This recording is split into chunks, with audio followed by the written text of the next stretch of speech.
I'm Thomas, and I live on a pirate ship. It's not as exciting as it sounds. I wake up when it's still dark. The hammock sways slowly as the ship rocks in the water. Someone's snoring nearby, probably Big Alfie. He always snores like thunder. The air down here smells like wet wood, salt, and old sweat. There's no window, just darkness, creaking wood, and the sound of the waves slapping against the hull. I rub my eyes. My shirt's damp. Everything's damp. Clothes never really dry on a ship. I pull on my boots and climb up the narrow ladder at the deck. It's cold this morning, windy. The sky is starting to turn blue at the edges, but the stars are still out. The ship, the Widow's Mercy, is quiet now. Most of the crew are still asleep, except a lookout standing on the front, yawning and rubbing his arms. I like these quiet moments. I walk across the deck and start my chores. First, I mop the wood planks. Salt builds up from the sea spray, and if we don't clean it, the boards get slippery. I don't want anyone falling. That happened once. The cook slipped and cracked his head open. He survived, but it was messy. After I clean the deck, I help in the galley. The kitchen is a tiny room with a small stove. We eat the same thing every morning, fish stew and hardtack. Hardtack is a dry, hard biscuit. You have to soak it in the stew to chew it.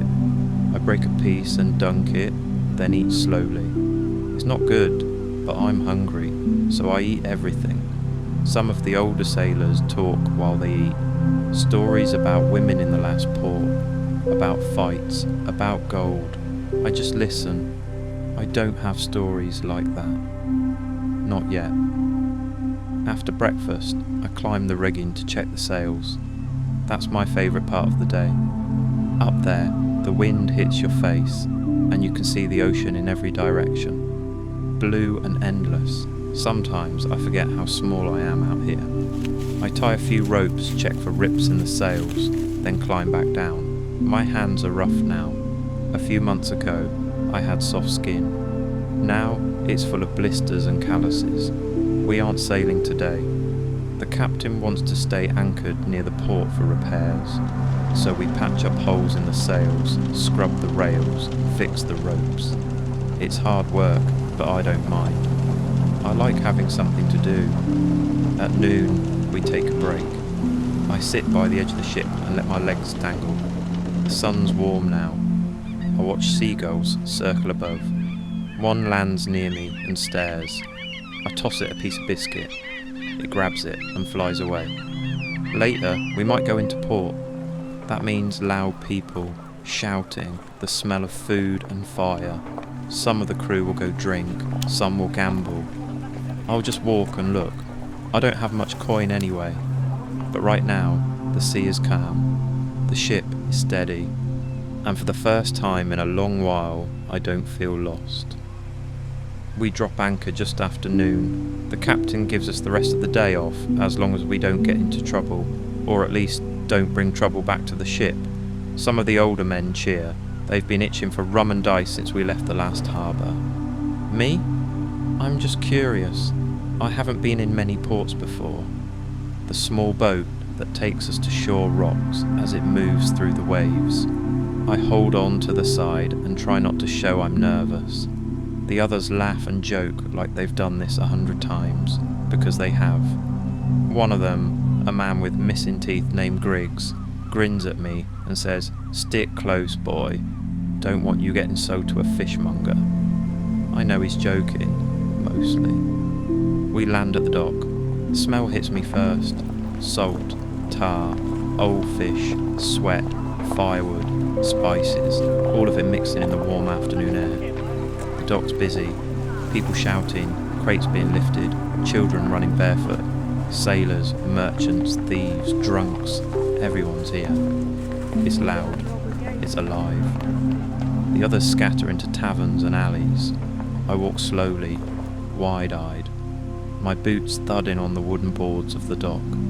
A woman tries to sell me a necklace made from shells. A man offers to clean my boots. A kid tries to pick my pocket. I catch his wrist and he runs off. I stop at a food stall and buy something hot and greasy. I'm not even sure what it is. Tastes like meat wrapped in flatbread with some kind of sharp sauce. Better than sheep stew, that's for sure. I eat standing up, watching people pass by. I notice things. A man with a knife scar down his face. A woman with a green parrot on her shoulder. A boy no older than me, playing music with a wooden flute. I toss him a coin. He nods without stopping his song. After a while, I find a quieter part of the harbour, near where the fishing boats come in. I sit on a crate and just watch the sea. The sun is low now. It's golden on the water. A soft breeze moves my hair. This is the part I like. The quiet, the space to breathe. An old sailor sits near me and lights a pipe. He glances over and says, "First time ashore?" I nod. "Second." He puffs and smiles. "Don't let the noise fool you. Most of this," he gestures toward the market, "is just noise. But the sea? The sea don't lie." I don't know what to say, so I just nod again. After sunset, the streets get rowdy. Lanterns glow, music plays, drunk voices rise. I head back to the dock and wait for the rowboat to take us back.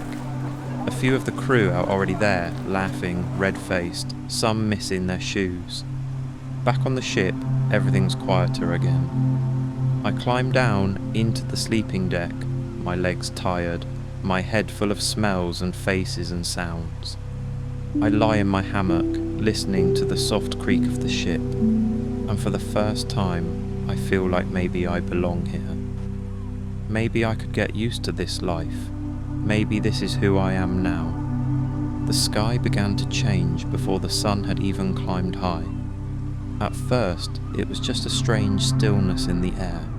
The sea, so lively only hours before, had gone too calm, like a beast holding its breath. The horizon looked smeared and sickly, the clouds layered and low, like heavy blankets pulled tight over the world.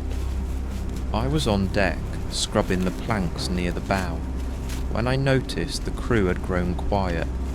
Even the loudest among them, men who joked and cursed no matter the hour, had their heads turned to the sky, jaws tight.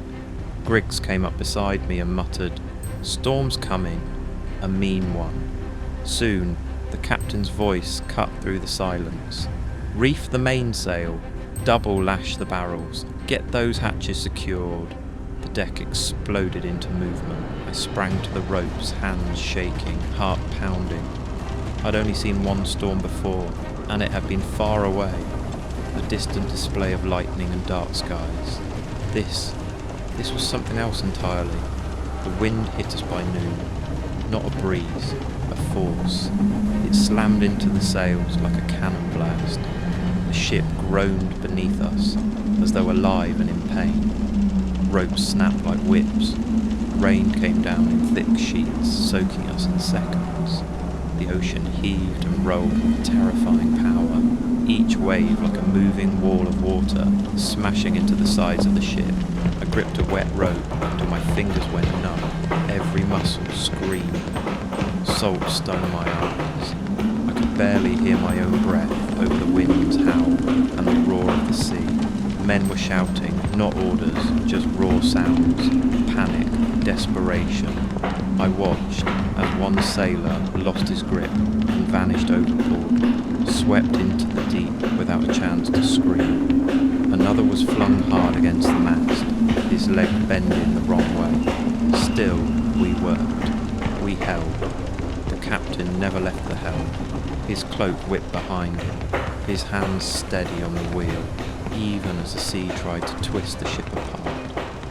I caught glimpses of his face through the storm, not afraid, not angry, just focused, like this was what he lived for. Hours passed.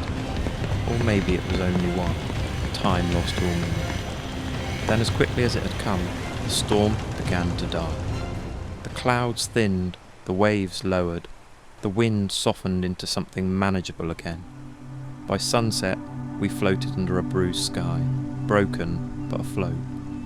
The sea still rolled beneath us, but no longer with hatred. Just restlessness.